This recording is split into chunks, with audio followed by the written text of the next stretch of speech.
Hello and welcome to Gameplay for All Seasons. Today we're talking once again, as we do several times a week, talking about Hogwarts Legacy, and today we're talking about the antagonist for this game. Now if you are interested in Hogwarts Legacy, we have so much content here. I'd highly recommend that you hit the subscribe button if you haven't already, and if you have already, great to see you back. So this is a video that I have been thinking about making for a while now, and due to a comment I got on another video recently, I've decided to go ahead and make this video that I've been thinking about making. And the reason for that is the comment that I got from a user called Ninklau. Sure I'm pronouncing that wrong, but anyway.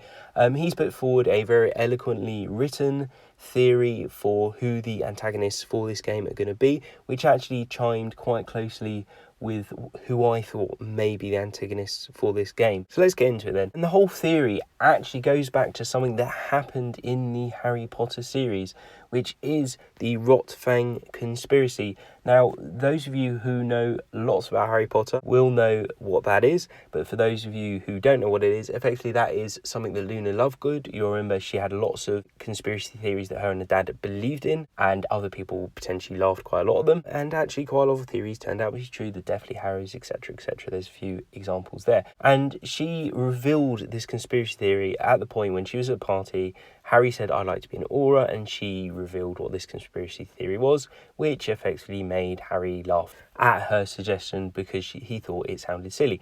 But actually, evidence that we're going to go on to essentially stacks up in the opposite way to suggest maybe there is truth in it. So what is this theory then? So this theory that she was talking about is that there are various members of a society who are trying to infiltrate and in fact take down the Ministry of Magic, and they have in fact been trying to do this for many years. Why Harry thought it was that funny, I don't really know. Sounds quite likely to me, or something that could definitely be happening. Maybe it's because she started talking about gum disease as well, but we'll put that slide to a side. And before we even get talking about Hogwarts Legacy, let's just think about some other games we had recently.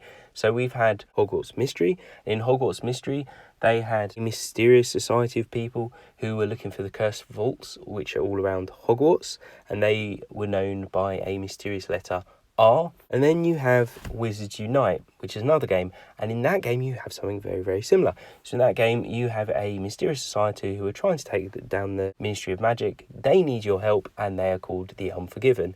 Again, well, they both kind of sound very much like what Luna was talking about. And then we got on to Hogwarts Legacy. So if you look at Hogwarts Legacy, you look at the type of characters, they're wearing masks, very much feels like a sort of secret society. So could it again be a very similar secret society, and in fact may all of those secret societies being linked together? An argument for why that could be the case is because you have Portkey Games. Portkey Games is obviously behind it. So are they trying to build this overarching connection between all their games, and it is all this Rotfang conspiracy that Luna told us about in the original series? So I have several thoughts on this. Firstly, it is a nice theory. It does tie together very nicely. And from what we've seen from the trailer and what little we know so far about Hogwarts Legacy, it could definitely be a secret society that we're dealing with here. And in fact, it is something, secret societies are something that very much games like to use. If we think about Assassin's Creed Odyssey, which I thought was a fantastic game, you had a similar secret society there,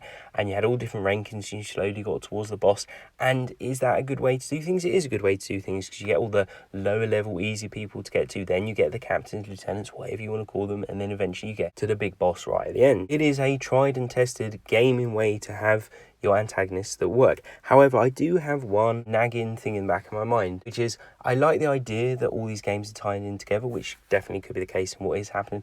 However, a little bit, if you box yourself in with trying to do one thing across all games when you don't really need to. They're all set in different times and different things happen, and just because something happens over in one game doesn't mean it even needs to impact another game, because it's a different time period, and what happened before doesn't really matter because it all got solved and resolved or just went off in a different direction and become something else. And I think if you're trying to do that, you're always trying to say, okay, so once a secret society, they're just a different incarnation in all the different games. And I think a little bit you might lose the newness and the difference in each game, because, you know, people have played these games before, and do you want to play the same thing with a very similar antagonist each time? Well, potentially not. I'm not sure they do want to do that. So to me, I think you might get a bit of a secret society thing. I think they might break away with that, and you'll find out that there is actually a main character behind it. That's what I'm expecting. Personally, I don't think all the games are going to link together.